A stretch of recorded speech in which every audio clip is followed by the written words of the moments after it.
Alright, we're back at it again. Alright, let's take classes. Should be educational. Oh my god, these two women are twins. They're identical.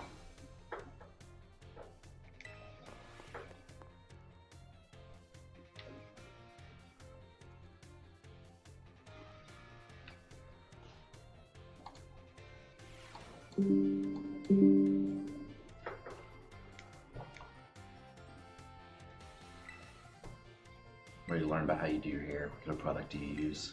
Tell me.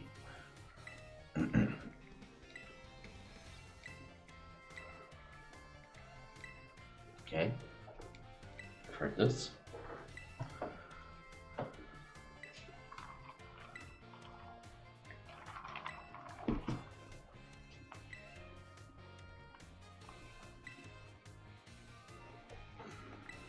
B button.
I got two of them in this game, which seems super wild.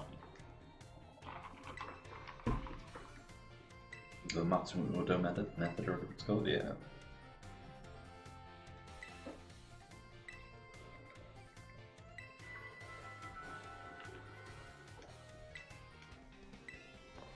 Let's take my final. Give me my final, Dad.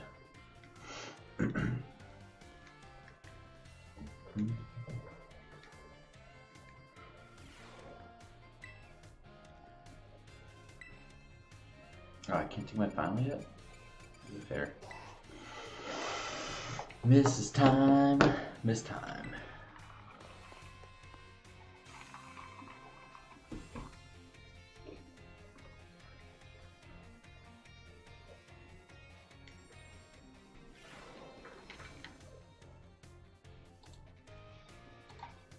Hello everyone, welcome to the midterm. Thank you. Thank you.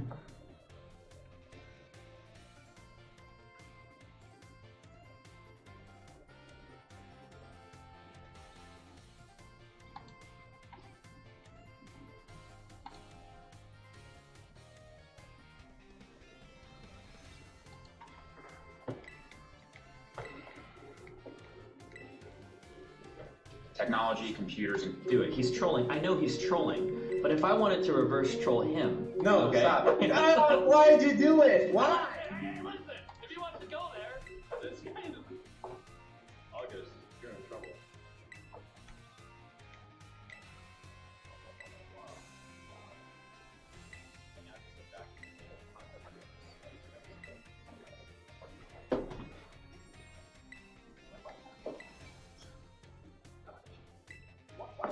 $200%.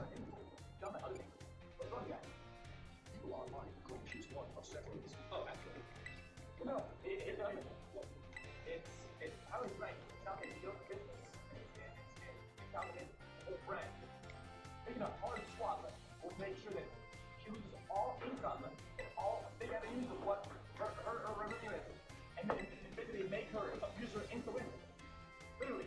What? So the way to beat your abuser is to keep doing the exact same things that you said that you would be forced to do by your abuser? How would retiring make your abuser win? Or how would just honing down? Like, bro, this chick is worth like 8 figures. Do you think she's like pressed for her like house payments? What? Like, oh god, if I don't do hot tub streams, I'm gonna go bankrupt. Like, bro, what are you talking about?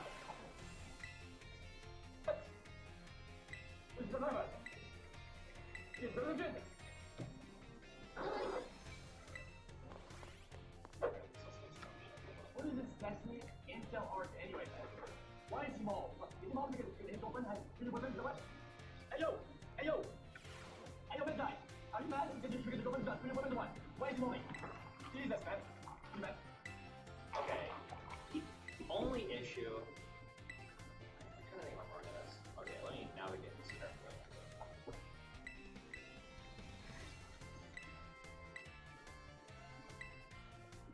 Here's the issue.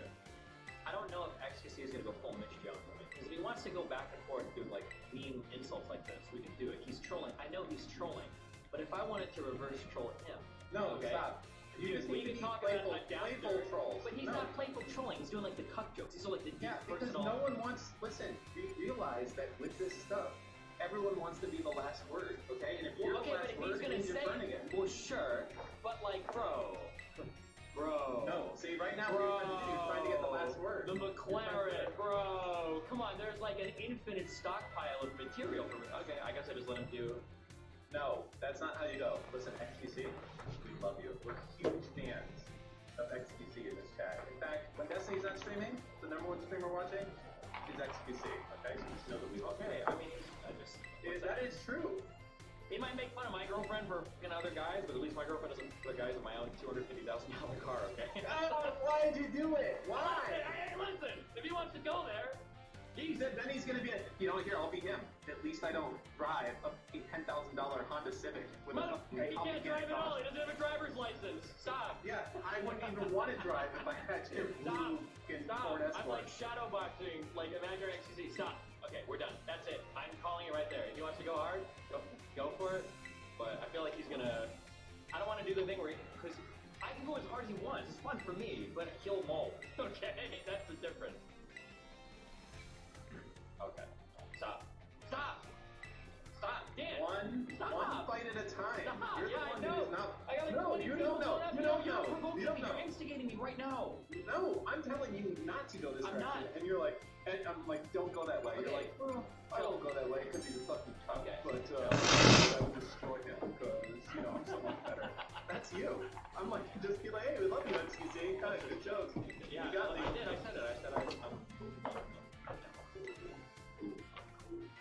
All you're gonna have left is me, and it's a short ladder to climb. There's nowhere to go. You know what I mean? You gotta be smart. Okay.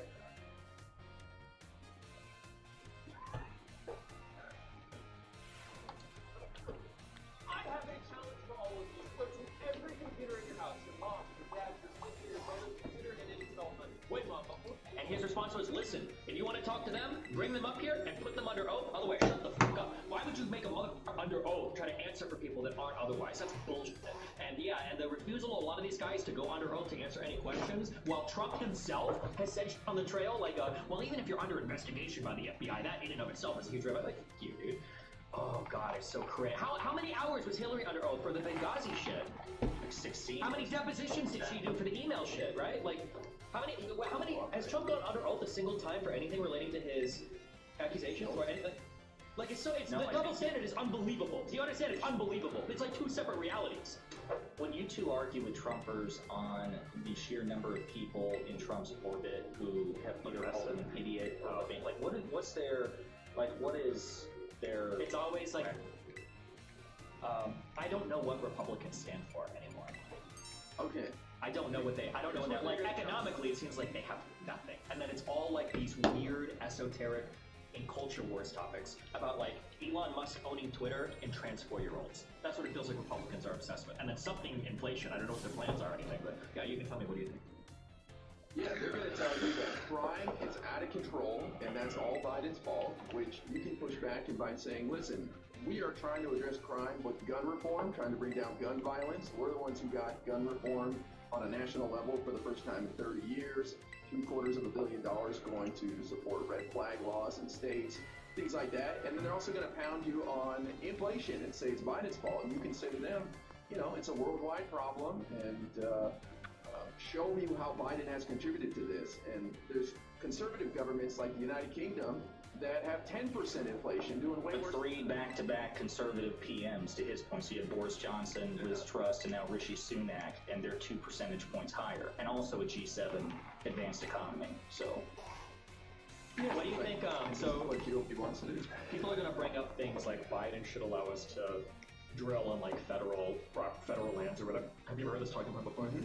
yeah, but he granted I think they're sitting on 9,000 federally approved permits, which is like 12 million acres, and that's federal land, right? So if I understand, and again, IRI correct me here, but public land, which is the land that the federal government controls, that's actually the smallest amount. Like that's most of the property, most of the land mass in the United States is controlled either by states or private citizens. And so public land is like the smallest pot, and Biden has granted them, between Biden and Trump, 12 million acres and like 9 million just offshore acres. So Are they drilling on it? that's a or lot. Say what? Are they drilling on it?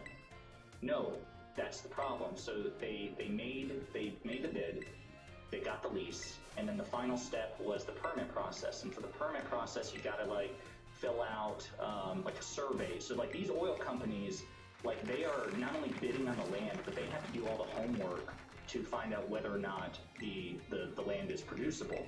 And so they do all this effort, they fill out the application, they pay a $10,000 fee. The permits are then granted or rejected by the federal government. And then, as far as the government's concerned, you can drill. But these companies are choosing not to because they're reinvesting their, windfall profits back into, the payouts and buybacks. Gotcha. Yeah, they're going to tell you, Destiny, that Biden shut down the Keystone XL pipeline, and that's the That was reason why dead. we're That was paying. dead under Obama. I'm pretty sure the Keystone XL pipeline was dead under Obama, wasn't it? Before Trump even came in office. Hang on, one of your chatters, real quick, I'm so sorry, this triggers the f*** out of me. So one of your chatters says, they aren't drilling because they don't expect oil to be a worthy long-term investment. No, we have the transcripts from the C-suite on BP, Exxon, Chevron, and they're flat out saying, instead of investing in oil and additional production, they're simply reinvesting those funds elsewhere for their shareholders. Like that's it. Nowhere has it been said that, hey, we think oil is going the way of the dodo, so we're choosing. Well, no, wait, real quick. supply level. From an economic point of view, that's the same thing. Because basically you've got 2 things that you can do with money in your business. You can either spend that money as part of your business to make more money, or you can say, oof, I don't know if investing in my business right now is the best idea because they think the future of oil is not that great. So instead they spend the money elsewhere, or they return it to shareholders in the form of buybacks. I was under the impression that the reason they weren't doing that was because they do not want to increase the oil supply, which would lower the price of the pump, right? Like I thought that was their incentive. A little bit, but you got to keep in mind that if there are competing market forces, other people would simply do that. But I believe the reason why they're not is because I think there's a lot of uncertainty right now in international markets about the long-term profitability of oil. And if they pump up right now, if they jack up like all the drilling and everything, and they drive the price of gas really fucking far down, then the worry is that come 6 months from now, oil profitability is going to be destroyed. They're not going to recoup their investments on all the new pumps and everything, and then their company is going to be in dire straits. And also, then that's where they're going. Then that's where they're going to hit you on with Biden, then, because they're going to force them to do it. Well, no, during the campaign, Biden was signaling that he was going to try to oversee this massive transition towards green and renewable energy. So then they're going to say, okay, if the reason oil companies are not producing is because it's a futures-based market and they don't want to assume the risk, then Biden does share some culpability because he was scaring the hell out of them on the campaign trail. Yeah, but I feel like the issue is that just worldwide, people are, whether Republicans want to, pearl clutch or not, people are going to transition to green energy. China's made huge investments in green energy, and it's not like they're doing it because they want to be fucking, they don't want to get brownie points at their Chipotles or something, China's doing it because people see that probably is the future of energy, But here's just a quick question. Real quick, and then I have a question for you guys, because I've been looking at cost of gas down here in Florida. It seems like it's largely going back to where it was before. I think I saw $2.97 per gallon here in Florida. Is it that much higher than it was a year ago, or? It's definitely gone down quite a bit. That's why people aren't talking about it as much. But you can just tell them we are on pace to set a record for oil production next year, blowing even what Trump said. And we are energy independent. They'll talk about we need to be energy independent. We technically are, by the definition, producing more than we consume. But you're right. The long-term strategy is not to invest billions of dollars in new wells. They're sitting on the leases. They'll tell you that it's a little more complicated, as Luminate said, which is true. You need to get like air permits and water permits and all that. Takes time. But for them, it's not worth it to drill on something that's going to be gone in a couple of decades. Why would they invest their energy in that? But to really become energy independent, to get off, to stop having to mess around with these foreign countries, we should be investing in solar and wind and nuclear, on and on. So that's why Biden is putting so much money into that. You can bring up $370 billion, the Inflation Reduction Act that Biden's investing to make us truly independent and not have to deal with these crazy countries like Saudi Arabia ever again. And there was money for nuclear in that Inflation Reduction Act. So. Can you, real quick, in the Inflation Reduction Act, sell me this. Go. Well, $370 billion to fight, combat climate change is the biggest investment ever, and it makes the United States a leader in going green. That's a huge part of it. You've got the Medicare reduction, cost of Medicare by capping the price at $2,000 per year. Some people are paying $3,000. Some people are paying even more than that per year. So you're talking like $1,000 for a senior per year. That's a lot of money. That's another trip to Vegas to have a good time with the old ladies, you know. Okay. Also, Medicare is going to be able to negotiate drug prices I remember for the first time, a limited set of drugs. But yeah, I think that's pretty a big deal. That's how we're bringing down the cost. I'm curious, they'll tell you. How is that fighting inflation, though? Well, because, I mean, if you cap the cost per people at $2,000 per year, then obviously they're going to be able to save some money. They'll tell you, yeah, that's not going to happen for a while. They're like, okay, well, these things take time. As far as negotiating the price of drugs, well, that's going to bring down the cost, capping the cost of insulin at $35. So this is putting money in people's pockets. The other big thing you could bring up outside of the Inflation Reduction Act for combating inflation is the forgiving of student loans. If they would stop suing us and allow them to go through, you're talking a couple $100 for some people. That's a big deal per month, a couple $100 per month. I've been getting paid $1,000 a month, if not more, just from this Apple. And I don't know if you can see that, but it's called Audible. Okay, so I'm going to show you right here. I have a check from Audible. This is for $1,100. This one's for $1,100 again, and then this one is $1,200. Every month, I am getting paid by Audible. For those of you that don't know what Audible is, it's actually a child company of Amazon, which is one of the largest marketplaces in the world. So Audible is where people normally buy and sell audiobooks and podcasts. And the first time I learned about this was 3 years ago from Christian. So Christian would put up these audio files onto Audible, and just like that, he would get paid. So I saw this and I said I could do that. So then I started doing it, and then within a few months, I was able to quit my job, and I started traveling the world. So I taught the same process to my mom, and now she's making about $900 a month. Then I decided to teach my little brother, who's in college right now, so that he can get off as well. So the best part about this is that it is so beginner friendly, and I want to show you how easy it is. Obviously, this is an ad, but Gotcha. Anything else? Also the two really strong points that I feel like are the student loan thing and the marijuana thing, because these are things that Biden did just through executive action, so there was no excuse for why Trump shouldn't have done that, right? That was within the purview, especially somebody that loved executive power as much as he did. Yeah, so Biden is having the DOJ look into reclassifying marijuana from Schedule 1. That's something that's being looked into right now, but we're ready to pull the trigger on the student loan forgiveness. It's just the government's being sued, and so some lawsuits are going through right now, but they're quickly getting tossed. But yeah, Trump could have easily done that. So Trump could have done a lot of things. Trump could have got the bipartisan infrastructure bill done. He made Biden promise for 4 years. He made it. Yeah, it took him 4 years. And it took Biden less than 1. So when people want to talk about, Trump's business savvy and the fact that he's such a superior negotiator, it took Biden less than 1/4 of the time to get a deal that Trump sought for 4. So it's just, I think that's probably emotionally the hardest one for me. When people call Trump like a good businessman, he is so bad. that I like lose my shit. I got into screaming about my chat earlier about it. Like, he couldn't bring anybody together in any legislation. He constantly blamed every single person around him, and he wouldn't take accountability for a single fucking issue. And actually, like, it sends me up the wall so fucking much when people go, "Oh, he's a businessman." How? The people that you'll be facing off with on this Lauren Chen thing, like, how many of them are Trump stans? All of them are, but they're all gonna say, "I don't support Trump," but that's how they all work. They're all such fucking pussies, but I hate it. It's so cringe. Like, dude, I'll ride with Biden until I die. And these people are like, "Well, I'm not like the biggest Trump supporter, but..." Every single Trump talking point comes out of their mouths. Every fucking time it happens. God, it's so irritating. Yeah. Well, yeah. No, please go ahead. I mean, I don't know. I'm just trying to think what other things they'll bring up, but I think crime's going to be a big thing for them too. Saying that people are too scared to go outside, and you can bring up that the murder per capita rate is higher, Considerably in higher. Republican states. Yeah, 8 out of 10 of the leading crime-ridden states are all red. I think that's a scary metric to go by because they're gonna say, yeah, but it's gonna be high crime in blue cities, right? Yes. but Like you can Illinois tell is Illinois must be a red state, right? But Chicago is like Illinois is blue. Illinois is blue. Oh, just kidding. There's got to be red states with blue cities that have high crime, right? Well, let's take a look.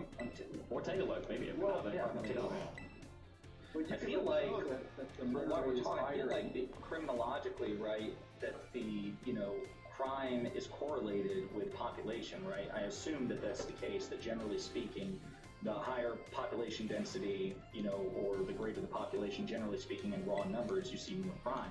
So to me, it says something that if that is true, the fact that red states, are still per capita, like IRI said, more crime-ridden, I feel like that at least, it may not refute their argument that, hey, blue cities have more crime, generally speaking, than the holler, but you gotta again look at the per capita rate. That's what scientists put more emphasis on. Sure, maybe. I guess those arguments are really hairy, and I feel like you can dance around either side because I think the argument is that I could be wrong, but I feel like I read something recently that said that Chicago is not even in the top 10 violent crime cities when you do the per capita. But people are going to point out that's because Chicago's population is so high and there's not violent parts of the city that are basically. So I'm looking here, top 10 murder rates, and I'll send you the link, thirdway.org. There's Mississippi, Louisiana, Kentucky, Alabama, Missouri, South Carolina, then New Mexico, which is the first blue state on the list, then Georgia, and the only reason they're counting Georgia, I think, is because Georgia did vote Biden, right, IRI, in 2020? Like, it swung for Biden. Did it swing for Biden? Yeah. Oh, Yeah. I know So that's why they count it as a blue. blue state, even though that's obviously... Wait, link me that. Yeah. Well, here's what they'll say, that's even further. They'll say the reason why crime is higher in blue cities is because of progressive policies like no cash bail. And you can push back on that and say, well, the entire state of Alaska got rid of cash bail in 2018. Why don't we ever talk about the woke state of Alaska? They never want to talk about other areas that got rid of cash bail. And cash bail is just getting people back into the communities. It's not used for violent crimes. If you get charged with murder, you're innocent until proven guilty, but you're not getting out on bail with no cash just because there's no cash bail. You know what I mean? It's more for smaller crimes, so people get back in the community, can go to work, and not lose their job, because that's what causes more crime, when you have to sit in jail because you can't afford $500 bail. Sure. Isn't that something that was pointed out to, again, conservatives when they would discuss, the per capita crime rate among, African Americans, with the fact that there's at least some attribution to the fact that, so many of these households were, fatherless or whatnot. There were so many, households where the fathers were imprisoned, that was one of the reasons why you saw, the ongoing feedback loop in crime. Yeah, people can't afford to bail themselves out, and it just compounds their problems and makes things worse and worse, and it doesn't solve anything. And we shouldn't be punishing people because they don't have money when it comes to things like that. So Yeah, cash bail in the United States is wild to me. I don't know why we have that. It's not weird. Yeah, but they're pointing to it. They're abusing it right now. You know, like and you know the other funny thing is in New York State they have Lee Zeldin, the Republican, trying to take out Kathy Hochul, the Democrat, and he's running on crime. So if crime isn't the governor's responsibility, why are they hell-bent and focused on that in New York State, trying to win the race there on it? They're just running ads of people getting punched in the face on the subway all day long out there. But that's what they're gonna fight you on. Is progressive policies are causing all these problems. I do think that some of the progressive DAs in a couple states, I know it happened in California, in northern, I think it might have been the San Francisco DA, the idea of that like not prosecuting like certain dollar amounts for crimes was probably a bad idea. And I think a lot of them got like kicked out and were very electorally unpopular. And it got a lot of Democrat people running who were talking about like being tough on crime too. So hey, FYI, looking at this link here, I'm sorry, I'm trying to multitask here, but looking at that link I sent you, the abstract in it, and I'm just doing like a control F for CIT, for cities in general, just to see what it says about cities versus states. But the lead paragraph in the abstract says, but despite a media narrative to the contrary, this is a problem that afflicts Republican cities and states as much or more than Democratic bastions. So I'm sure there's something in this super long article that will provide you ammunition. When you talked to whoever you said that somebody triggered the fuck out of you today, what were some of the things that they said about Trump? Because I'm sure those will also be talking points that I can say Trump attacking the electoral integrity of the country is one of my biggest triggers. Yep. Well, that erodes trust in government, period. Then people don't heed warnings to get out of the way of a hurricane, and like what happened in Florida, people just sit in their homes and they get killed, you know? And so it's dangerous for a lot of reasons to not trust government. Yeah. It's just, it's absolutely, and he still did it. I think last night I listened to him give another speech where he's still doing it. He's still crying about the stolen election. Well, every political commentator, like professional or otherwise, that's part of the reason why they wanted Trump to kind of take a peripheral role during this election cycle, because they were worried he was going to spend more time litigating 2020, and, you know, instead of like focusing on hitting Biden for, you know, the perceived Biden weakness. Yeah. The thing about the institutions, though, that kind of pisses me off is that it seems like the Trump stance will argue out of both sides of their mouth on this. They'll say, on the one hand, we revere the founding fathers and, you know, the Constitution and the Bill of Rights and this framework that they set up. And on the one hand, they've like fully embrace, or at least tolerate, the GOP becoming a cult in service to a man who is the antithesis of everything the founding fathers stood for. Like people talk about like originalism and appealing to what were the founding fathers thinking. Like, does anyone seriously think that George Washington, John Adams, Thomas Jefferson, all those people would have done, hey, this dude loses the election, both in terms of the popular vote and the electoral college vote. Should he be able to pressure his vice president into just saying, no, I'm going to stick around? They would all say the, you know, 18th century equivalent of fuck no. You know, like that's the thing that kind of confuses me. Like, there's no expectation of consistency for Trump stance, and I wonder what happens if and when you point that out. Like, how can you simultaneously revere the founding fathers? You can't, because they'll just say, like, oh, well, I don't really support Trump 100%. I know that he's a lot of problems, but I just like his message. Like, they always retreat to some, like, fucking cucky bullshit like that. They are so cocked and tepid in their defense of Trump that, like, when they're in closed doors, they've got the knee pads out and they're fucking filleting the fuck out of him. But as soon as they go to any public platform where they're going to get any pushback, like, oh, well, you know, I don't 100% stand by everything Trump says, and yeah, a lot of it is kind of crazy, lol. But they act totally different when they're on their own social media. It's so fucked up. They'll dissemble then? Yeah, of course, yeah. They'll just say, like, oh, yeah, no, I don't fully support Trump, but I just don't like a lot of things Biden's doing. Or I want, like, Trump's administration or whatever the bullshit that fucking means. Half of them are in fucking jail now. But, yeah. There was a CNN or MSNBC interview a couple of weeks ago, and somebody was like following up on, you know, the big lie and, you know, where Trump supporters feel about it now since the January 6th committee was dying down. And the interviewer asked so many good questions, but the obvious one, I mean, it may not be obvious, I may be completely wrong about this, but to me, intellectually, it seems like this is the big gotcha. Like, okay, you ask all these questions, they either don't seem to care about it, or they support it, or they're indifferent to it, whatever. But then you ask them, okay, picture this. It's January 2013. Barack Obama lost his re-election bid. Mitt Romney won. And instead of conceding the election, he proclaimed without evidence that it was, it was stolen, blah, blah, blah. And he tried to pressure then Vice President Joe Biden into not certifying the votes. What would you have done then in that hypothetical? You can't. I don't think you can ask it because they'll always say that, like, well, no, it's different because Trump actually has evidence. Like, that's what they'll say. They always, even though the judiciary has rebuked him at every turn, even though his own elected or his own appointed officials like Barr and the FBI rebuked him at every turn, all the, like, every single person, you have to keep in mind, and you guys are wrong, I'm pretty sure every single part of the U.S. institution, his nominated people or otherwise, rebuked him on that. Pence did. I don't think anybody else, I don't think he had a single member supporting him. So if that's the case, like, what, then they're lost. Like, what am I supposed to say to them? Like, there's no foundation. Yeah, sorry. Well, they did it under oath, too, especially Under oath, William yes. Barr. He said under oath. That was my favorite shit about Giuliani. He had a lot of shit to say before he went under oath. Motherfucker. Yeah, sorry. Yeah. Fuck. God, Well, yeah, I think pointed that out that it's different when, there's like the threat of perjury involved. Yeah, no shit. Yeah, when you're actually held accountable. Right. Rosenthal, I think was his name, he said it best when Jim Jordan was asking him, well, what about reports in the media about people doing this and that? And his response was, listen, if you want to talk to them, bring them up here and put them under oath. Otherwise, shut the fuck up. Why would you make a mother under oath try to answer for people that aren't otherwise? That's bullshit. And yeah, and the refusal of a lot of these guys to go under oath to answer any questions, while Trump himself has said shit on the trail, like, well, even if you're under investigation by the FBI, that in and of itself is a huge red flag. Like, you, dude.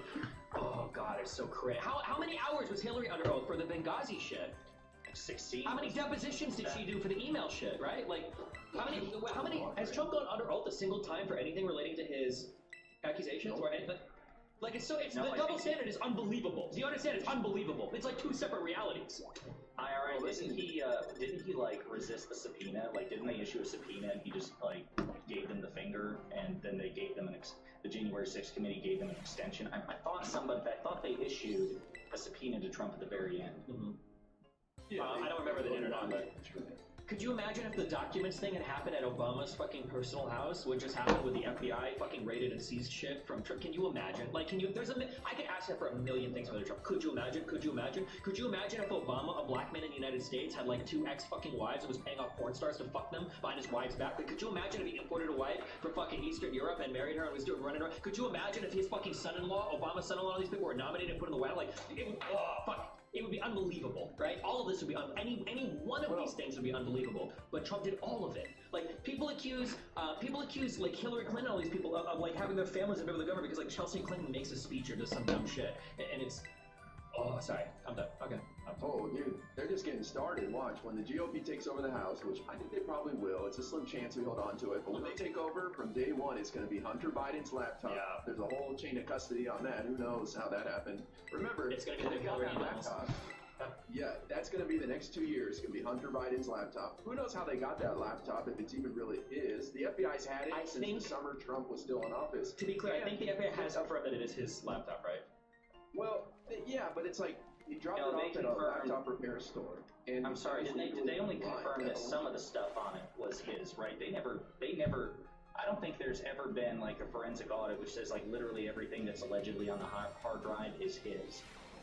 Well, we don't know the stuff that gets leaked to the New York Post. Who knows what the hell any of that is? But the point of the matter is the FBI's had the laptop since the summer of 2020 when Trump was still in office, and the only thing they're going to end up charging Hunter with, if they do, is not paying some taxes, which he has since paid, and lying on a form to buy a gun about his past drug use out of embarrassment.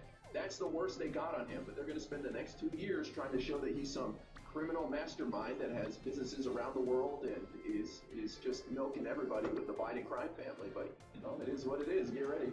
Well, and a couple of things to point out too, Destiny, like to keep in your back pocket if this comes up on the Hunter Biden thing. Number one, obviously you don't give a shit about Hunter Biden, so it should be easy for you to be like, look, dude committed a crime, bring charges if he's, if the case can be made to. Well, hold on, wait, which crime? Whatever, like, well, that can't be whatever, because their alleged crimes for Hunter Biden is that he was working with like Joe Biden to like destabilize. Well, that's what I'm like, saying. Whatever he's guilty of, whatever law enforcement can bring a credible case against, right? Which law enforcement, the FBI is still under the control of the executive branch, which is still under Biden, so it wouldn't be, it wouldn't be the GOP directing that. I'm saying in terms of like bringing formal charges. You probably feel the same way, I'm sure IRI does, that, whatever. They can make a case against him, charge him. Yeah, for if sure. The charges are, the evidence is there, convict him, whatever. But the thing that I find interesting is that the other remarkable thing about President Biden in the situation is, like I already said, Hunter Biden's been investigated twice, and both those investigations, again, correct me if I'm wrong, IRI, they didn't conclude before Biden was inaugurated, so he allowed those investigations into his own son to continue, which I would argue is a superhuman act of integrity in this political climate, certainly compared to the last guy. He could have fired the U.S. attorney that Trump appointed, I can't remember, what was the year, 2018, something like that, IRI, where there was like that initial, I'm blanking on the guy's name, but it was like out of New York or out of Delaware, something like that, where, anyway, Biden could have fired him when he was inaugurated. He didn't. He allowed a Trump-appointed official to continue investigating his son in this divisive political climate. So that's something else I think you would point out. Be like, hey, do you think Trump would ever allow that to happen? The guy that was fucking firing anybody he fucking could that he felt was, yeah, Jesus. Yeah. I'm gonna look on that hard drive thing. Yeah, but they're going to make up all sorts of stuff, Destiny, that they're Hunter Biden's involved in, and so Joe Biden in as well. You know, they're going to say that he's trying to hook up the big guy, meaning Joe Biden, but there's no evidence of this. And like I said, they've had the laptop since the summer of 2020. Like, why have they not charged him yet? It's been years, you know what I mean? Takes a So it long says time to here, build that case. oh, I'm sorry, alright, it just says here real quick that PolitiFact wrote in June 2021 that it's possible that copies of a laptop were obtained instead of Hunter Biden's actual laptop. The New York Times and Washington Post reported that their sources had authenticated a number of emails, including one that was the subject of the New York Post reporting.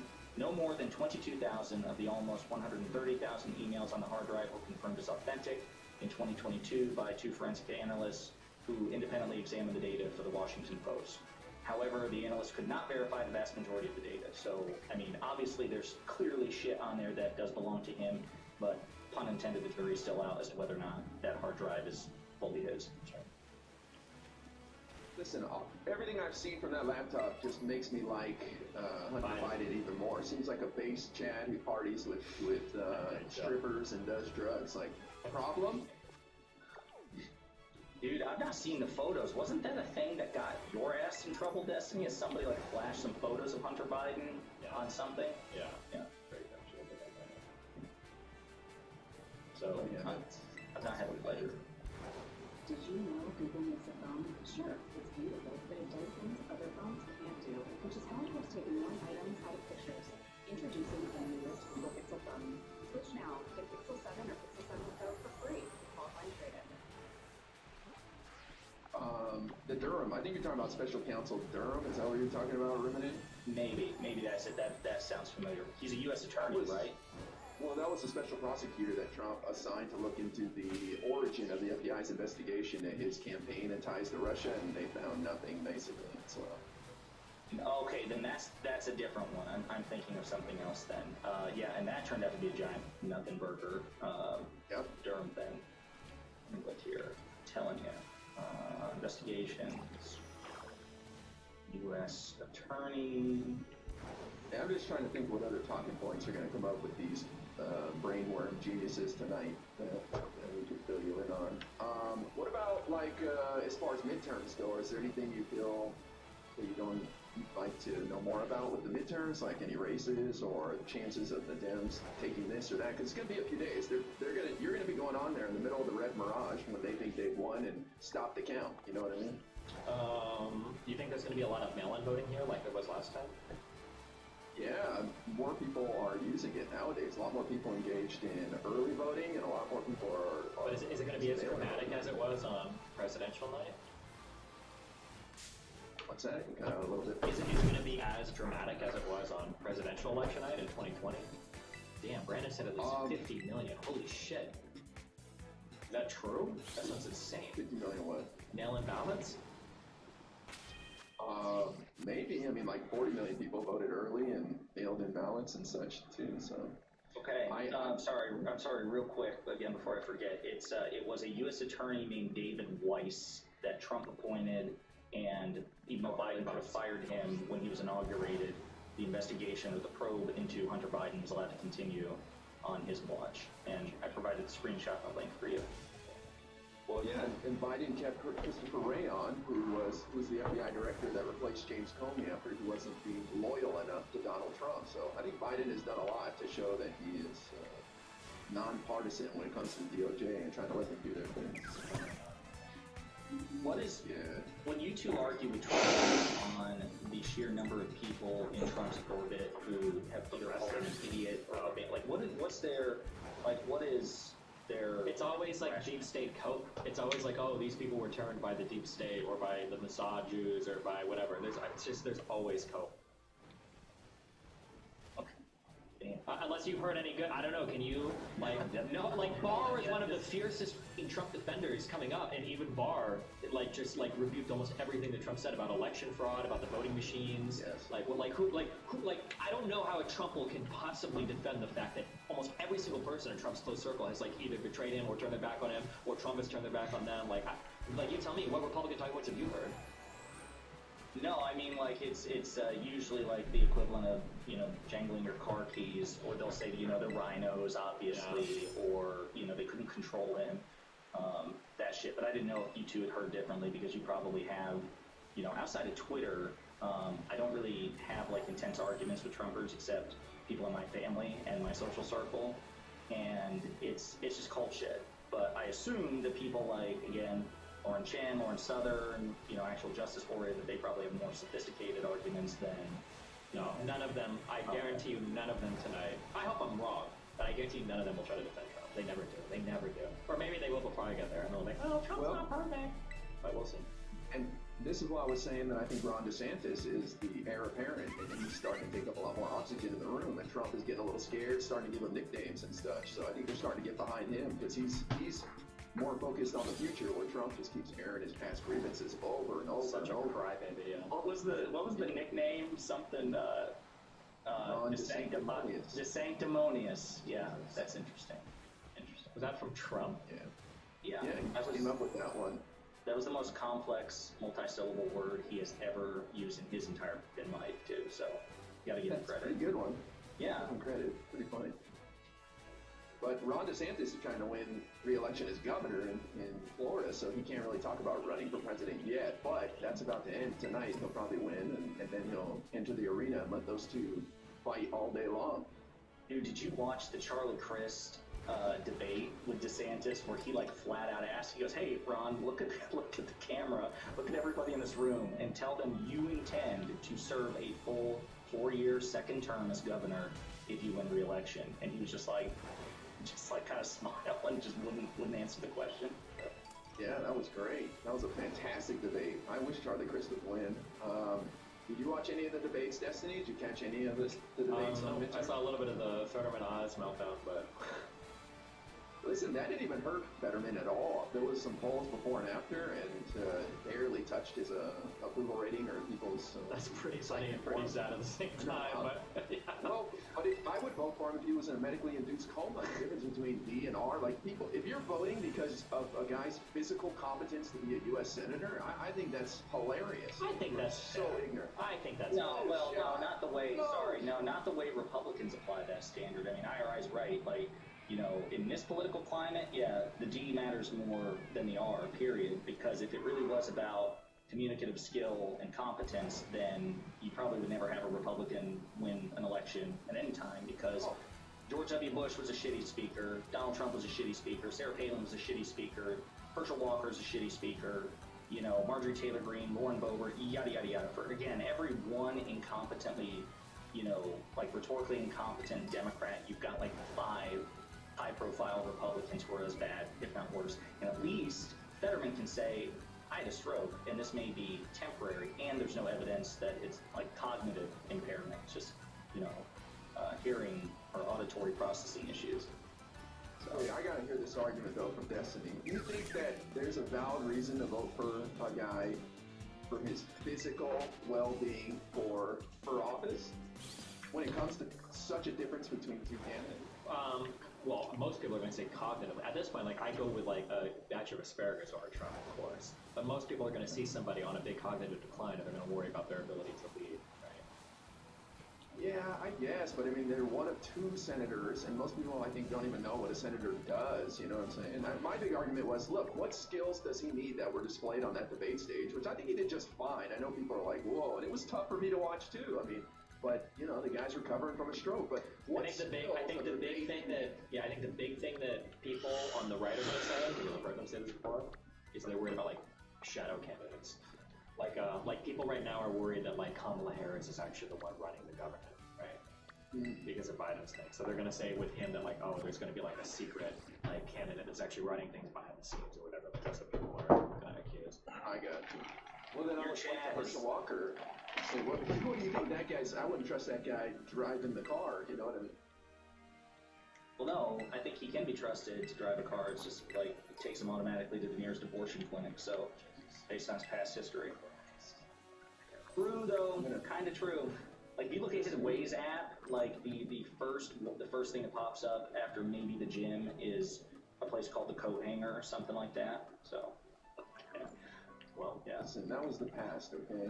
Nate Herschel. It was the past like 3 or 4 or 5 times. There was a lot. That was a lot of past. That was. We've all got. The funniest thing is one of those women claiming that she had an abortion ended up having a kid with him later. So he's calling one of the mothers of his children a liar. National television. It's pretty cold, man. Yeah, that's the party of family values right there. Like there's so much family values. Just breathe it in. But listen, Your chat. we have. I'm sorry, Desi, your chat is like freaking out about Biden. They're like, have you guys listened to Biden? Biden's a shitty speaker, blah, blah, blah. Like, because we're making fun of Trump and whatnot. I'm sorry, I know Biden is a gaffe machine. I get it. He has cringe moments. But Biden at his best, even now, can deliver a speech infinitely better than bigly, monotone, you know. Dude, Trump's teleprompter speech last night was pretty rough. Yeah. But also you have to keep in mind, you're a little biased in a lot of what you say, because a lot of the shit that you say that sounds stupid, like Republicans eat that shit up. They love it. They love the big wee shit. They love him sounding like a high functioning like Down syndrome person. Like that's cool for them. They enjoy it. There was a challenge that I gave, I think near like the beginning of his presidency that nobody ever rose to. Nobody was able to do this. I said that I'd give like $100 or whatever. Somebody to show me one clip of Trump talking about anything in the 4 years as president where he sounds intelligent, just one clip, and I'd give him $100. I just wanted to see one example of it, not a single example. Every single time he speaks, he sounds like a fucking moron. He doesn't sound insightful or intelligent, and the embarrassing moment for me was, as an American, especially as things were unraveling still across Syria, and then also across Ukraine, was listening to other world leaders talk about geopolitical events, especially Putin. It was embarrassing to go to listening to somebody like Vladimir Putin talking about geopolitical affairs to a buffoon like Donald Trump. It was embarrassing. Well, I'm about to send you my PayPal information to collect on that 100, and I don't even like Trump. Oh yeah, I'll what tell would you why. give me? Yeah. Okay, are you ready? Do you remember that Chris Wallace interview where he showed like the results of his IQ test or his like aptitude test? No. Hey, wait. He correctly identified chair and TV and. Oh, you mean the neurological Yes, thank you, aptitude that- one? Yeah. He took a Like, test to all- show that he wasn't fucking like a psychotic or whatever. Oh my god. I will always tell people that I thought Trump's pretty funny and he can crack a joke and He can. he's pretty charismatic. You know, I'll cede that ground for sure. Yeah. You know? And listen, I wish if Biden was 10 years younger, he'd be killing it. But For it's sure. what it is. But I think people just see clips, they see the worst of the worst. But Biden's fine, man. He stumbles on a word here or there, but everybody does. He's just an old dude, but I think he's doing just fine, man. It's overblown for sure. See, the charisma thing, I mean, I know, okay, obviously, by definition, right, in terms of the support that Trump enjoys from his cult, he's clearly charismatic, right? But, you know, obviously, you think about it, and if you're like a history of pop culture buff, you know, you're thinking like the great speeches in recorded history, so like, you know, the I Have a Dream speech. He's no even Martin Bill Luther Clinton. King. He's no Right. Sure, yeah. Right, so it's interesting though, because I'll be honest with you, I struggled with that one for the longest time. I'm like, Trump is charismatic, really? Because his delivery is not. Every layer of this mud reveals another layer, another layer. Everyone is Even as far as Republicans are concerned, like not particularly polished or. Fuck. Even in the election he was running, and compare him to like like an orator like Cruz, or even fucking Rubio. Yeah, like Trump. Next to Cruz, Trump sounded like a high school dropout, right? Whether you like or dislike Ted Cruz, he's a smart guy, and he sounds like a smart guy when he speaks. And yeah, Trump sounds like a literal high school dropout. But again, they don't want to hear, like, for Republicans, like, being smart is, like, makes you a fucking loser. Like, unironically, like, these guys value the fact that Trump sounds like a fucking kindergartner, because he speaks to them on their level, and they hear it, they're like, oh, that's what it was. Even though this guy's a fucking billionaire real estate developer that was born into money from New York fucking City. That was Democrat. Then, Yeah, his whole life, yeah. Then Republican. Buddies with the Clintons. No. Jesus. Yeah, somebody threw a White Claw at Ted Cruz yesterday. He was That's at a waste of Houston White Astros Claw. parade. That is a waste of I mean, White Claw. Yeah, but it's the right, they think it's hilarious to laugh at Nancy Pelosi's husband getting hit in the head twice with a hammer, lying in a pool of blood for 3 minutes, and now look what happened. Now all of a sudden there's a little violence coming around on the other side, not so much fun. Okay, now that I got to know about too, again, from you two with your conversations with conservatives, because so I grew up, below the Mason-Dixon line, spent most of my life there, still live in a red state, so most of the conservatives, to whom I'm familiar in my personal life, they're also very religious, right? And so, like, I don't know about Southern and Chin and actual justice warrior and people like that, but what about the standards of decency? Like, take family values and None of that matters anymore. None of that matters to them anymore. None of it matters. I told this story on my stream like 50 times. I'll tell it to you one time. I don't know if I told you this one or not, but I remember growing up as a kid, my mom crying to me, talking about how horrible it was that Bill Clinton had an affair with Monica Lewinsky, because she was in the Air Force, and she said that when the man at the top acts that way, it rolls down the military. That's the commander-in-chief. Everybody's going to treat women differently. Like, she cried when she told me how horrible that was. And with Trump, she said, well, Stevie, boys will be boys. They say things in locker rooms. What are you going to say? It was unbelievable to me. I couldn't believe the change in demeanor. Like, it's brain rot all the way down. There's nothing to be said about it. Decorum, demeanor, family values, Christianity, like, none of it fucking matters to me. But I don't know if it ever did. That's another thing, too. I don't know if they truly ever did. You remember when Trump held up the nerve of this fucking loser? He held up the two most important books to him on the campaign trail. It was the Bible was number one, and then a close second was, like, The Art of the Deal. And then when he went on TV and he was asked by those guys, what's your favorite verse? And he's like, oh, all of them. I can't pick one. Oh, my God, dude. Yes. Cringe. Like, and what was funny was, if it's the clip I'm thinking of, it was a televised, like, Christian convention somewhere in, like, Texas.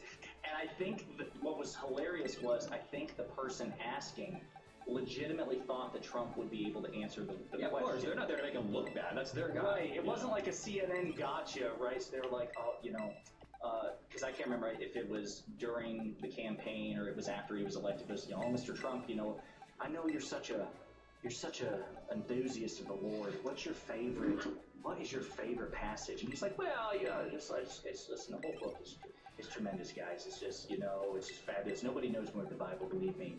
And then he was also asked on television, what's a time that you've had to ask God for forgiveness? And he just, like, straight up, he's like, I've never had to do that, I've never had to ask for forgiveness. Can you imagine if Obama or anybody, There are so many things where it's like, I wish I could see Obama doing this. I wish I could see it. I just want to see the reaction. It would just be so great. Obama's been on the campaign trail for these midterm candidates, just killing it. It's been awesome to see him come back. A lot of great clips out there of him. But yeah, I agree. If Obama did have this stuff, they would lose their minds for sure. Single thing, yeah. Nobody talks about that. It's like, well, no, people do talk about that, but it's kind of like one of those more subtle aspects of racism in the U.S. Like, it was so important that Obama's family life was perfect. Everything about that man's life had to be perfect. And they still make fun of him for some things, or for Michelle Obama looking like a man, or whatever dumb shit Republicans said. But, like, dude, if any part of that guy's personal life would have been fucked up, we wouldn't have heard the fucking end of it. Holy shit. I think it's because they knew that Michelle Obama would, like, just be able to suplex most of the Republican Party and just, like, beat the brakes off them pretty effortlessly.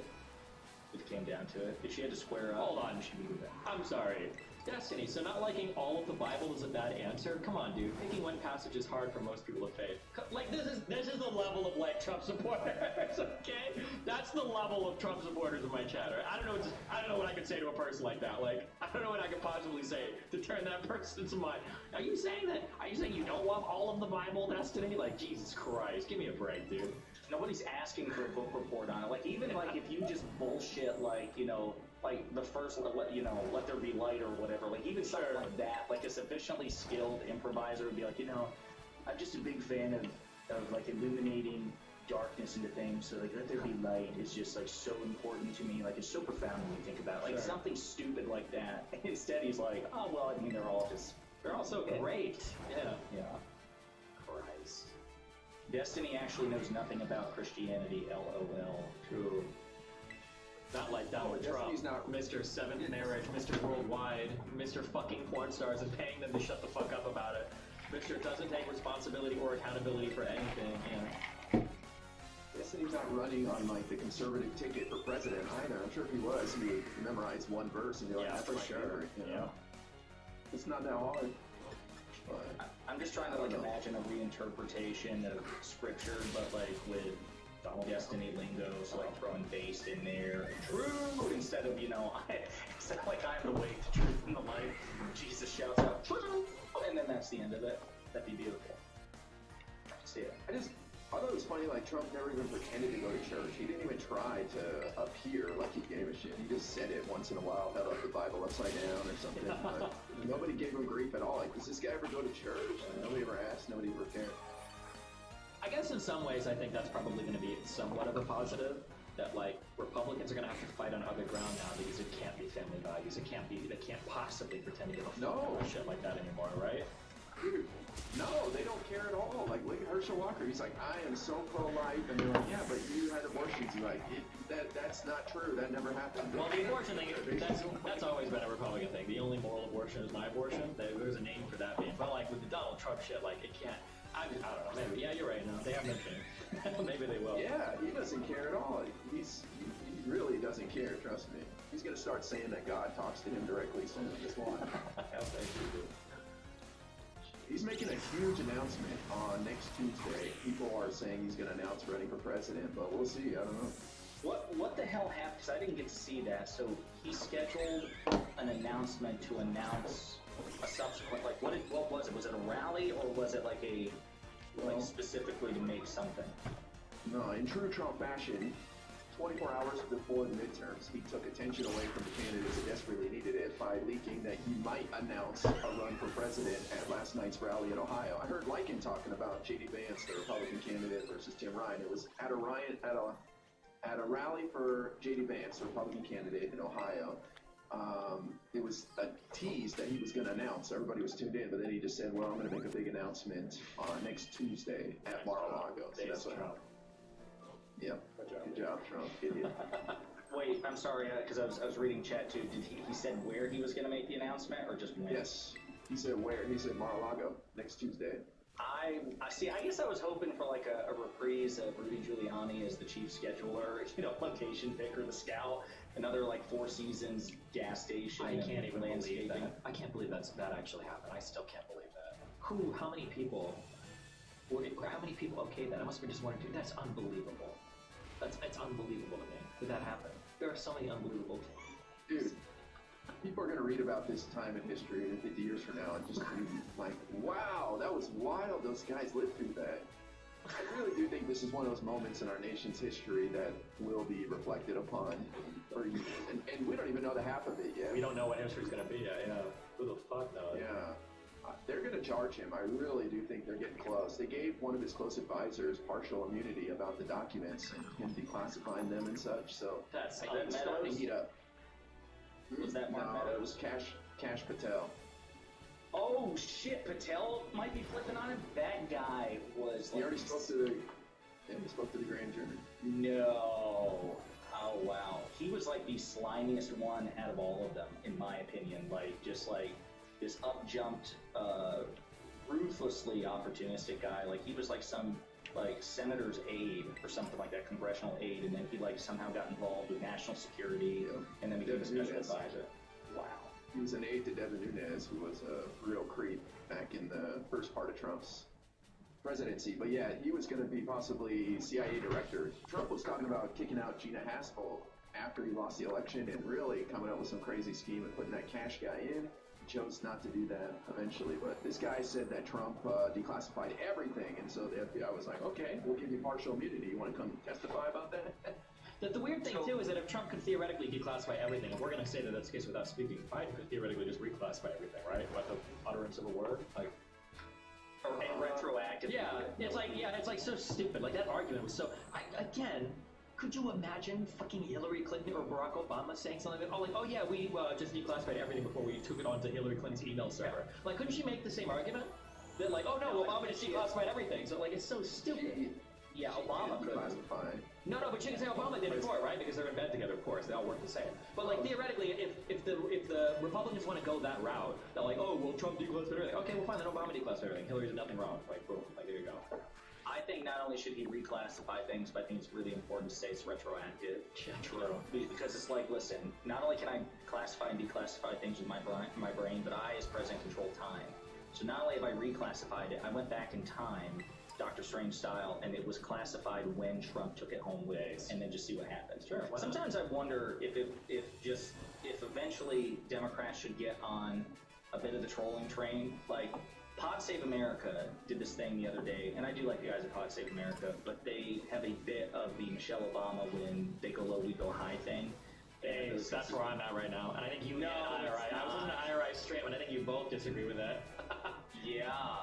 I think I was listening when you were listening to some of the people were listening to the call-ins or whatever for the C-SPAN, and you were saying some shit like we should just fucking make up some fake shit. Fuck them. If they're gonna do misinformation, yeah. I understand the frustration. Well, I think look, misinformation is influencing a lot of people right now. I think we should get in the game until we figure out a way to stop it. I mean, otherwise, what are we doing? You know, it's causing a lot of problems. We might as well put out our misinformation and win, and then we should just. Yeah, I think we should only do the misinformation that they do. So, for instance, and I encourage all Republicans to believe this: mail-in ballots are indeed rigged. Don't waste your time voting on them. Okay, that's the one piece because Republicans accept it, so that's okay if that's true. Don't waste your vote on mail-in ballots because it's probably rigged. Okay. Real talk. I'm sorry, and maybe one or both of you disagree and can persuade me otherwise, but if Democrats or Democratic governors, even President Biden, made the decision, let's say this election goes worst case scenario, right, and there really is a red wave.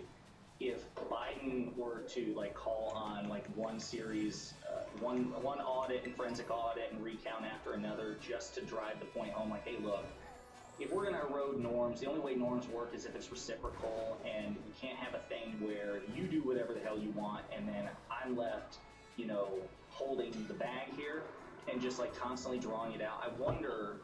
I mean, I think that I understand what your feeling is, and I feel it too. I have the feeling, but I think what we have to keep in mind is that there are people that are noticing in the middle that don't speak as loudly. Like, there are people that got turned off by that January 6th shit. There are people that get turned off by Trump's perpetual fucking whining. There are people that are noticing these things and are turning their back on the point. When we have to be aware of that, those people are out there.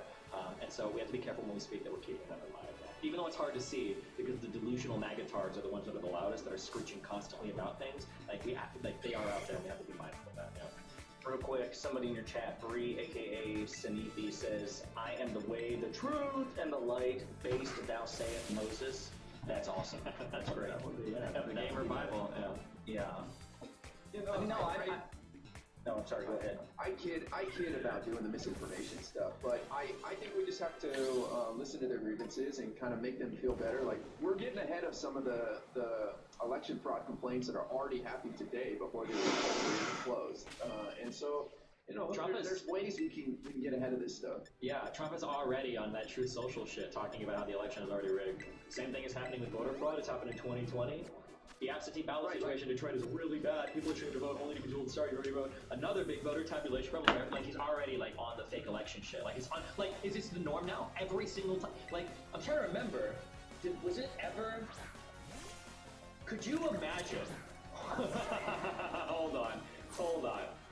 Could you imagine if we could swap fucking Bush and Gore and put the same Republicans there now where a Supreme Court is deciding the outcome of the election? How crazy Republicans, the MAGA Republicans, today would lose their fucking minds? It would be on a core pack. It would be a civil war. Really big on core pack. It would be unironically, I think it would be a civil war if that same thing happened. I think it would be a civil war.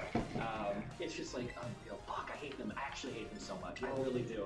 More than the trans people on Twitter, more than the fucking black women that are crazy on my stream, more than any of these other motherfuckers. It's like these actual Republican voters that are voting for the dissolution of our country. Like, actually send me for a fucking loop. Holy shit. It's unbelievable. Wait, why do you hate them? I look at them as victims. I know it's not popular to say, but I feel like they're brain wormed out. It's like if I watch Fox News and Newsmax all day, I'd be thinking those same things too. No, they are victims, but like, I mean, they're victims that are like perpetuating the active fucking destruction of the country. Like, it's just. I think it's perfectly legitimate to hate Republican leaders, people who should know better. The leaders, yeah. We I shouldn't hate so the much- voters, you know, but. So many of my family members and friends are Republicans, and I agree. Like they're victims of the cult, and even in terms of policy. So this is, you know, it falls on deaf ears. But what I try to make the case to my conservative friends and family is like, real talk. What are the benefits you've ever experienced from a Republican presidency? Because of course, the irony, like you take, Trump's greatest legislative accomplishments was the 2017 tax cuts, right? Mm-hmm. Most of the people that I know personally who love Trump and love the GOP didn't feel the benefits of that, right? Yeah, these like motherfuckers don't even, a lot of these guys don't even fucking pay federal taxes. Like, you're helping me. Like, I'm saving more money than like 100 average Republican taxpayers are actually like paying into the fucking system. Which, I mean, like, that's who you're helping. It's the billionaires and the millionaires. Like, that same class. That's how you know it's propaganda, because like I already said, I mean, they're victims. They have been programmed into being like eager cannon fodder for people who don't give a shit about them, who will never pass legislation that benefits. I mean, my God, look at the PACT Act, right? So like, I know we're all over the place, but that's a demographic or a constituency that Republicans constantly, you know, harp on, and that they say, you know, we're the party, we're the pro-military party, we're the party of veterans. And they held up a bipartisan, a previously many times over bipartisan piece of legislation that would increase health care for Republicans. As a matter of fact, I don't think it'd be an exaggeration to say that the delays that they caused have probably or will probably contribute to the deaths of veterans because of the additional time it took to implement the process. Same thing about the 9/11 first responders bill. You remember that IRA from like 4 years ago? That all the Republicans were. Yeah, half of them didn't show up, and that was the first, you know, mega viral Jon Stewart speech in front of Congress, and so this is not a both sides issue, and this is where I get mad at Democrats, because I feel like we just cough up the ball in terms of the narrative. Democrats are the party of economic prosperity and fiscal responsibility relative to Republicans, but we just cede the ground that they're the party of fiscal responsibility. Democrats are the party of veteran health care and taking care of veterans and soldiers, certainly more than Republicans, but we don't do a good job of like even attempting to take back that narrative until the 11th hour, in my opinion. Yeah, and then every single fucking time we get out of fucking office, it's like on the fucking coattails of another worldwide destructive epidemic of financial like ruin. Like, holy shit, Obama coming in after the 2007 housing crisis, fucking Biden coming in after the horrible fucking botched COVID shit. Like, Jesus fucking Christ. Yeah, this reminded me, I actually want to bring something up to you real quickly about that libertarian tard that you debated at the Change My Mind. Oh, the guy that said the world would be better. kid? Oh, the kid, sorry. I thought you were talking about the vice presidential candidate that said the whole world should have nuclear arms and that would make us a better place. My bad, go ahead. No, the college kid who debated you, and he tried to get you with why did the Democrats not vote on this amendment for the IRS agents? Do you remember that talking point? Yeah. It was like, what? Oh, to keep them from like auditing people less than $40,000 or something. Yes. Whatever, yeah. He called him Senator Mike. He said Mike Crapo, actually Crapo, Senator from Idaho. But the amendment text said that the IRS agents wouldn't be able to go after people that have taxable income less than $400,000. That's the loophole. Billionaires don't have taxable income. They borrow money and they don't pay any taxes on that. Oh, wait, can you actually link me and prove that? If that's actually the case, that's a big thing. No, by the way, nobody knows how taxes work when they debate this shit too, and I do, so that's a huge talking point if that's actually true. Yeah, because like, I don't know if Elon Musk makes $400,000 a year in like W-2 income, like does he? I don't think so. Like, where is this guy's no income? Yeah, where is this guy's income? Except for if he's invested in certain stocks, maybe dividends, but that's not going to be Yeah, it's going to depend on like what his investments look like there. But like, yeah, in terms of like actual like taxable income, it's going to depend on the person for sure. Right. It's super simple. I'll send you the information on it. But I wanted to bring that up. I had to tell you that because that kid was so confident that he got you. I thought you handled that really well. You're like, look, I have to see the text, but it is what it is. Sidebar, I know that advertisers are threatening to withdraw from Twitter, and it costs however much money. Apparently, correct me if I'm wrong, wasn't it like a really bad investment or whatnot? Like it's not worth the amount of money he spent on it, right? There's a reason I'm bringing this up. Musk, probably, but I wonder, because it's funny, I got thinking about this today, and it amused me, that $2 billion Powerball. I wonder if Musk was buying scratch-offs, trying to recoup some of the loss that he I don't know why. He might have done us a favor with taking down Twitter. That is just a hell. That is true, and I am enjoying seeing all of the fucking progressive mold motherfuckers on it too. It's actually really funny, and I like fucking it. Because there are a lot of mad fucking progressives over that shit. I thought I saw Tim Pool got pissed off as something Musk did. I think it was like where he said he was going to hesitate before bringing back banned accounts until there was some sort of process or council set up. Oh yeah, he's waiting on it. Yeah.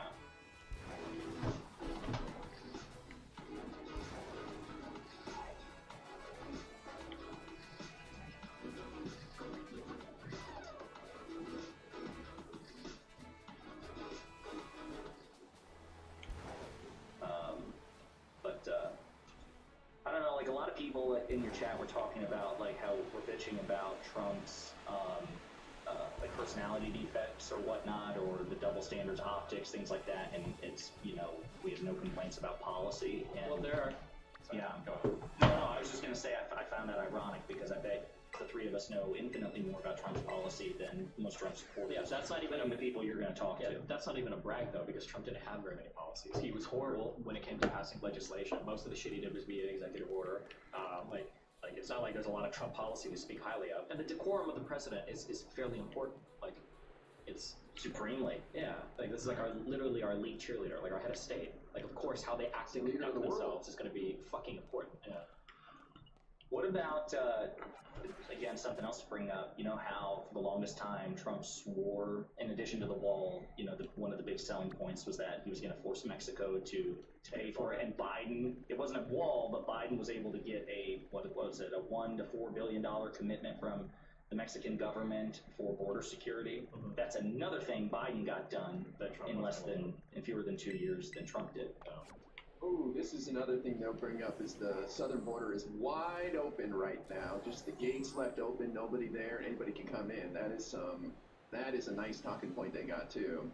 What do you usually say in regards to that, Destiny?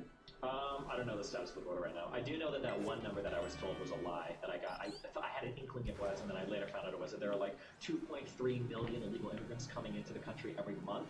That it was actually like 2.3 million encounters at the border every month. It's not people getting into the country. But I didn't find out until I got home. So. Do you think they're going to throw like an even ridiculous? It's actually 40 trillion contacts every 3 weeks. It's terrorists carrying bags of fentanyl. I mean, it's just everything you can think of for sure. Yeah.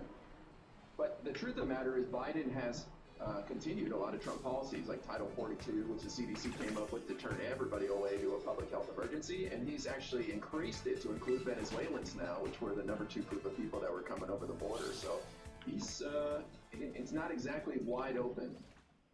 And we have 10 million job openings in this country. If Republicans were serious about the southern border, they would help us reconfigure immigration to make it a little easier to get in here, so we put some of these people to work, and that would help bring down inflation too, because wages go up when you have a lot of job openings, and we only have 3.7% unemployment right now, so it's like there's not a lot of people to employ. This is, I asked Econoboy about this, and maybe you both know better than I do, but one of the things that I'm getting a lot from conservatives on TikTok, when I do TikTok lives and they fire back, they're like, okay, stop adhering to the unemployment rate. You need to look at labor participation rate, which is boring.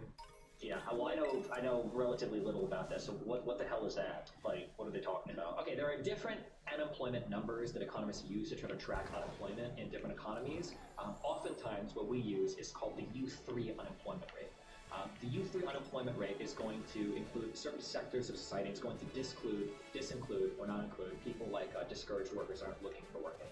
There are different economic values, or there are different economic reasons why we use different types of unemployment. I believe labor force participation rate lines up with the U6, but the problem with using like labor force participation rate is that's going to vary widely based on the age of your society.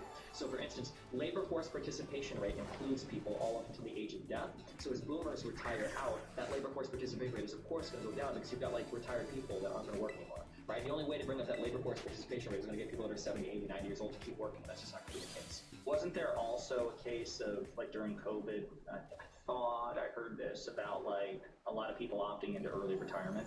Like, would that affect? It might have been the case, because we've been waiting for boomers to fucking retire forever, and they never seem to want to. But it might be the case now that that has actually encouraged some of them to completely move out of the job market, yeah. But that was like a fun thing to do. Well, Republicans are talking about raising the age of Social Security to 70, so maybe that's part of the plan there.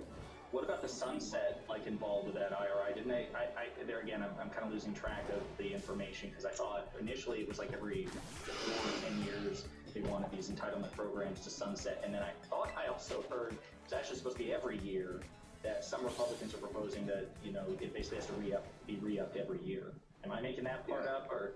No. The Republicans released like a plan for America through their through the Senate. Rick Scott, Destiny's senator down there in Florida. And it was that they're going to revisit all programs every 5 years, and they claim, well, we don't want to get rid of them, we just want to make sure that the people want them, but that's a way for them to reduce them. Imagine if they put out the narrative that these programs suck, and they'll get a way to convince their voters to vote against their own interests and the Social Security. Actually, Don't I you think so? disagree. I think it's actually a little bit more insidious than that. The reason why they don't want to do it is because they want to have another political chip to fight over every time it comes up for renewal. So now they can... Yeah, so basically what happens is in 4 years, if these programs are up for renewal, oh, you want to bring that back? Well, what are you going to give us for it, right? And now it's like, well, fuck, Jesus, like, yeah, and that's how it's always framed. Are those things with sunsets, I think they're made because they give you more political wiggle room in the future, so that if people want to maintain them, you're going to have to get concessions out of people for it, which is fucking lame as fuck, right? Yeah, I think it would be political suicide to get rid of Social Security or try to go after Medicare, but yeah, you're right, they're used as a negotiating chip. They're going to do that with raising the debt ceiling if we don't do something here for the end of the year, and that may include rolling back some of the stuff in the Inflation Reduction Act, like the IRS agents. So there's a couple of battles that are going to come up here if Republicans do take the House or the Senate. See, even that right there, so again, I'm just having flashbacks to this time last year, and the reluctance to raise the debt ceiling. Even McConnell, who I'll give him a bit of credit, that Grim Reaper, and he has complied or cooperated with Biden a bit more, certainly more than he did President Obama.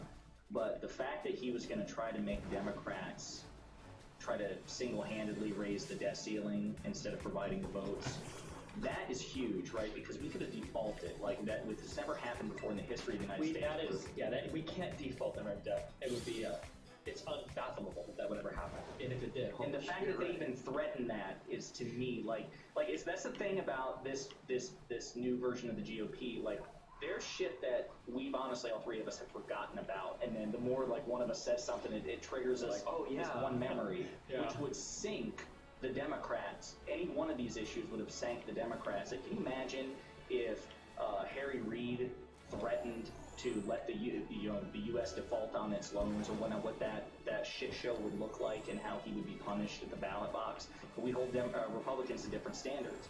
That was insane. And by the way, there again, in case it comes up, talk about fiscal responsibility. Republican administrations have raised the debt ceiling, I think almost twice as much in the past 50 years compared to Democratic administrations, which is yet another reason that we know Democrats are more fiscally responsible than Republicans. That's just another thing that, like, I don't think either side wants to get rid of the debt ceiling shenaniganery, because it gives them like wiggle room politically in the future over things. But like, we probably should just not have a debt ceiling. Like, it's just stupid that we play like nuclear football. Like the United States defaulting on its debt might actually be worse for the world order than like a limited nuclear strike by Russia. Like, that's something unfathomably catastrophic would be if the United States defaulted, because USD is supposed to be like the single safest investment worldwide, and the idea that the United States might start to fail to pay back those bonds, it's unfathomable. It just can't happen. It's just unbelievable. People would fuck around with stuff like that, but yeah. Republicans are pushing us to that, to the point where Democrats may have to use budget reconciliation with the lame duck Congress to raise the debt ceiling to like 40 trillion or something, just to get rid of it basically and not have to deal with it, because Republicans are going to use that to try to get some concessions from the Biden administration. It's one of the only tools they have over the next 2 years if they do win even the House. Kind of scary. Trying to make notes for you to dump in the chat there. Looking back from stuff here, so according to my notes, since 1960, the debt ceiling has been raised 49 times by Republican presidents and 29 times by Democratic presidents. Okay, so that, like, again, you talk about fiscal responsibility. Oh, you don't want to increase debt, you don't want to make it, you want to try to reduce debt, and we've had to raise the debt ceilings, nearly twice the number of times because of Republicans. And the other thing I want to say this is, didn't Trump swear that he was going to get rid of the debt before he left office? Like, he was going to take it from whatever it was under Obama and down to zero. Like, he made that lofty promise.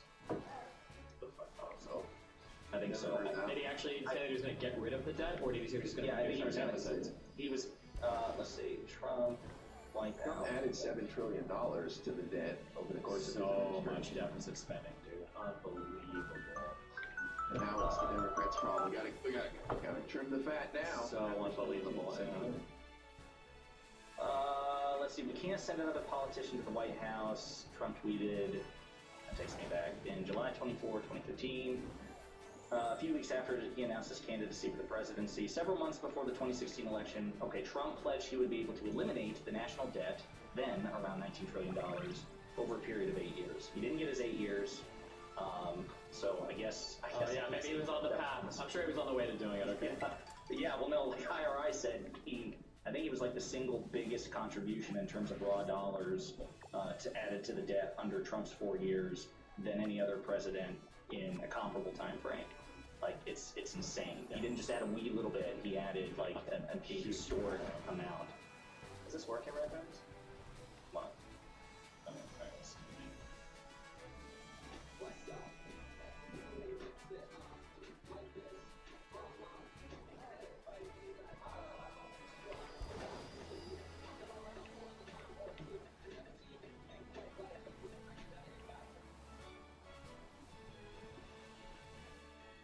Well, I don't want to take up too much of your time. I know you got a bunch of stuff to do, but Well, I don't have to go until I guess until I hop on. I think an hour and a half. But if there's anything else you want to say, or if you're done, then I'm good.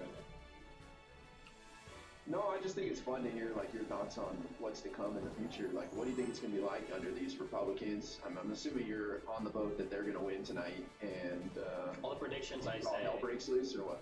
Yeah, it seems like they're probably going to win, and then it's just going to be like lame duck basically. Probably not going to be able to do much for the next 2 years. My imagination. Do you think Biden's going to run again? He said he'll make an announcement after the midterm. It's such a throwing away that incumbent advantage seems so not good. Yeah. I just Yeah, feel I like he agree. has to, unless his what is his popularity at right now? His approval. I think it's like 42, I thought. It's like 44, 42, yeah. Yeah, I don't know, but we have an interesting bench. We have like Gavin Newsom. I think he's kind of a rising star.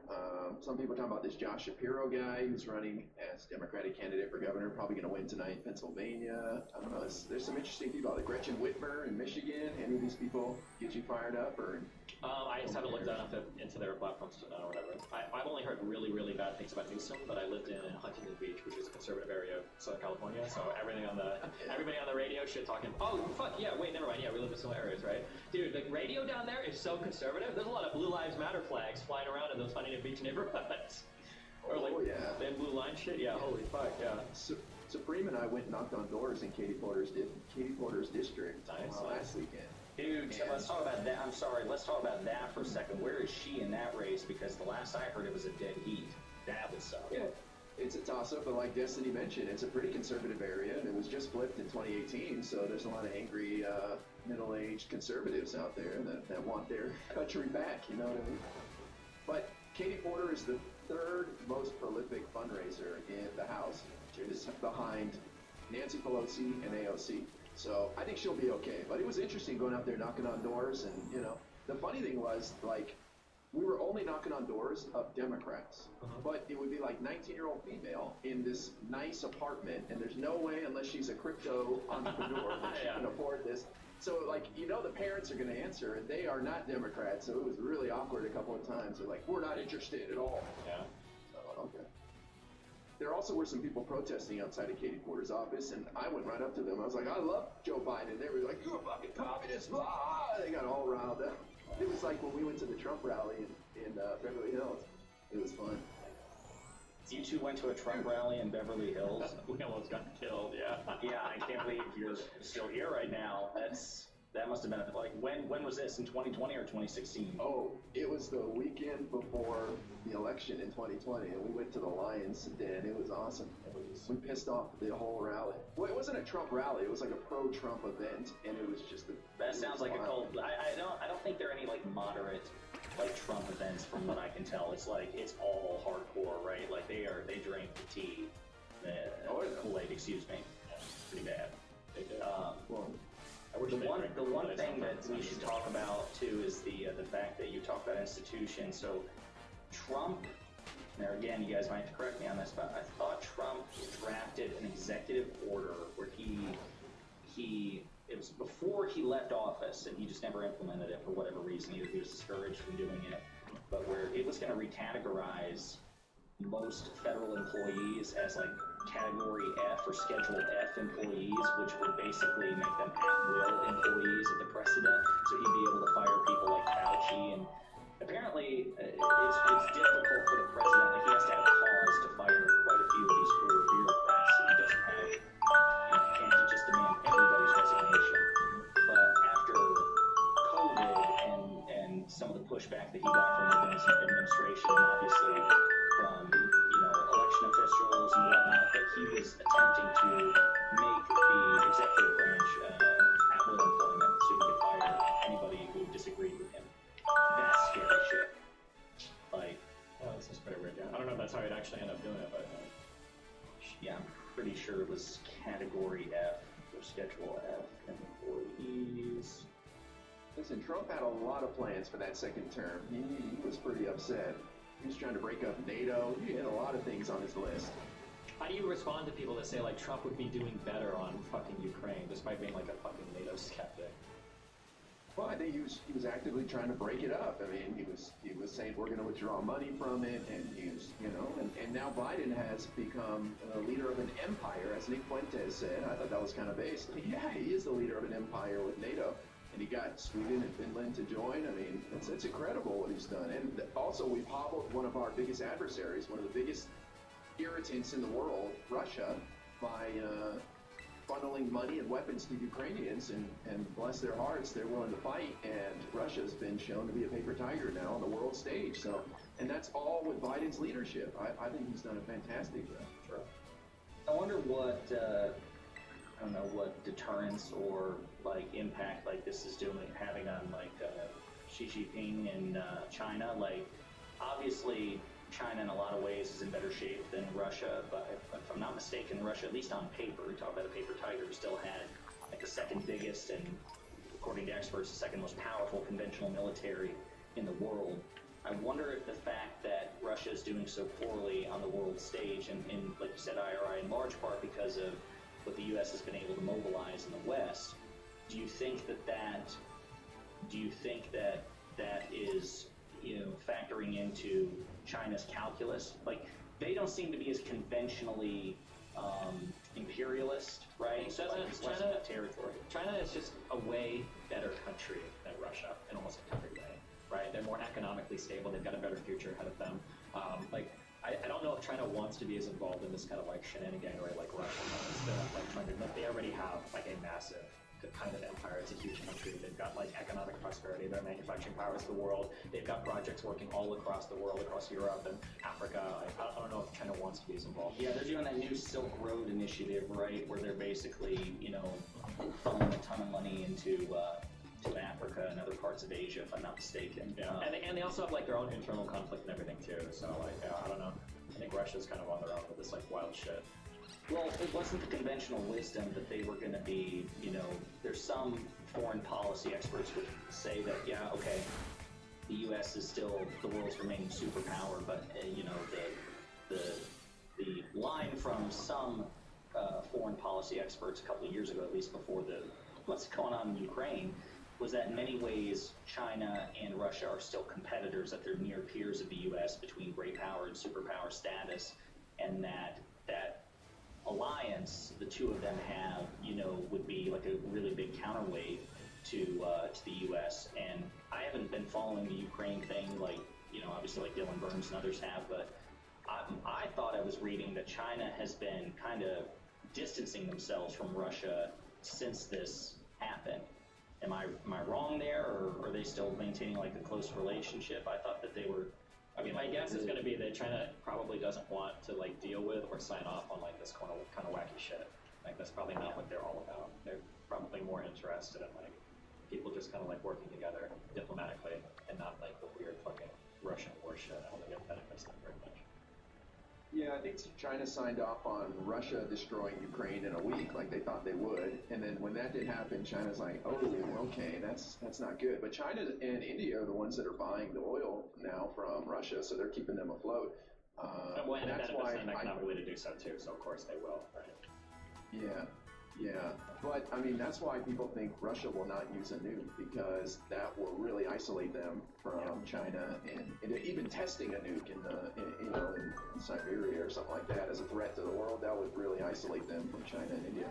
But the thing with China is that would be a water invasion, not even over land, so it's even more difficult. And it just seems like China has a different way to bring Taiwan into their fold. And you know, everybody's building these chip factories now, so I don't know if it's going to be that pressing of an issue moving forward in the next 3-5 years. Well, and that brings us full circle back to Biden's accomplishments. But right there, Destiny, one of the things you can say is that, you know, the CHIPS Act, in addition to be, you know, the current forecast is it will be quite economically prosperous because you have Micron and was it Intel? There were some other like major tech giants like investing like billions of dollars into like new factories to develop these semiconductor chips domestically, which is also a national security issue, right? Because, again, I don't want to misspeak, but is it China and Taiwan are actually both like the leading semiconductor manufacturers, and obviously there's a tension between them. Am I wrong there? I thought at least Taiwan is. Taiwan's a big source of our semiconductors. And given that they are perpetually in China's crosshairs, the fact that we're able to boost, you know, the chip manufacturing at home, which we need in pretty much every industry, from automotive to healthcare, that's huge, and that takes a tremendous national security burden off us because we're doing it here. Yeah, hopefully. Yeah. Trump didn't do that. Trump didn't do that. I mean, shit, no, Yeah.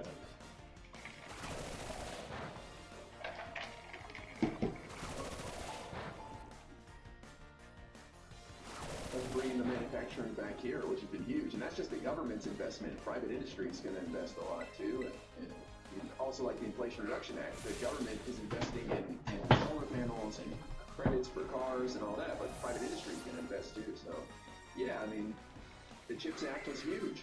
A lot of the legislative victories that Biden had at the end there were huge. The gun reform legislation, that's a big deal. The CHIPS Act, the burn pits legislation, all that stuff. Trump wishes he could get done, but he couldn't get anything done. The Bipartisan Safers Community Act, that the gun control bill, now that one I'm less familiar with because, I mean, quite frankly, the media like glossed over it, but that's just my area of expertise anyway. But I remember, I'm trying to think of her name, I think it's BX Bullet was saying that there was like, Oh boy. I probably shouldn't say that name 3 times, but that was like nonsense legislation. It's not going to have any effect. And again, gun policy is really not my forte. But Don't worry, nothing just our forte, passed. so you're good. Yeah. Well, it just passed, right? So like, you know, whatever implications it's going to have, it would take, you know, if it will be effective, it's going to take a long time for a while for those policies to manifest. But are either of you fairly familiar with that bipartisan gun bill? I don't know. I mean, I know the key elements of it is $750 billion to help states enforce red flag laws. It expanded red flag laws so that it closes the boyfriend loophole to some degree, because if you don't live with someone but you're in a long-term relationship, you can't use red flag laws, and they close that. It also has people under the age of 21 have more scrutiny now when buying guns, so you can look into their juvenile mental health records and things like that. And it had a big investment in mental health care in general, which I thought was pretty cool, like billions of dollars for mental health care, which I think is a big part of gun control, right? We definitely have a mental health crisis in this country. Yeah. Destiny, why have you not bought an AR-15 yet, by the way? I got a really nice shotgun that I haven't even shot yet. I just need more time to go out. I don't know. I just got too much time streaming. I'm working a lot, and I'm on a big upswing, so it feels weird to like step away from work, I guess. Well, and you say that so ominously with your orange and red background. It's like giving me Biden or Dark Brandon vibes. You talking about guns with that threatening background. Sorry. I love that speech. I'm sure you guys. Five from the gates of hell. Yeah, that was a great speech. That and the screenshots or the JPEGs that they would always have of Biden, like that was you actually made Biden so much cooler than what he was prior to that. Like it was pretty cool. They said that news reports said that White House staffers in particular were really leaning into the Dark Brandon imagery and the iconography. Biden probably had no idea what the hell it meant, right? Probably, yeah. You know, I think it's good that they did that. I like that. I mean, the new White House, the person running the White House account now, Twitter accounts. Yeah, man, she's sharp, dude. Like, she's like dunking on Deleted Republican. tweet. Oh, yeah, because of the context check or whatever.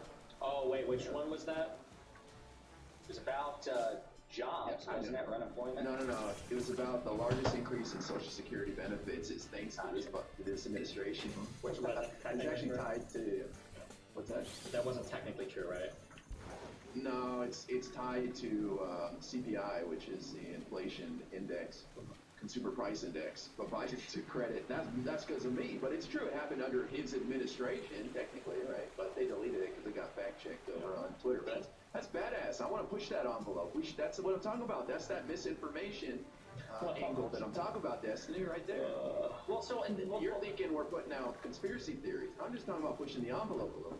Well, in a way that Republicans do all the time. So, like, again, one of the big ones is, like, when I tout Biden's jobs record, I get a lot of people saying, well, that's just people going back to work after COVID. And it's like, okay, well, the metric by which Biden evaluates jobs is the same metric by which every president has, evaluated job growth, Republican or Democrat.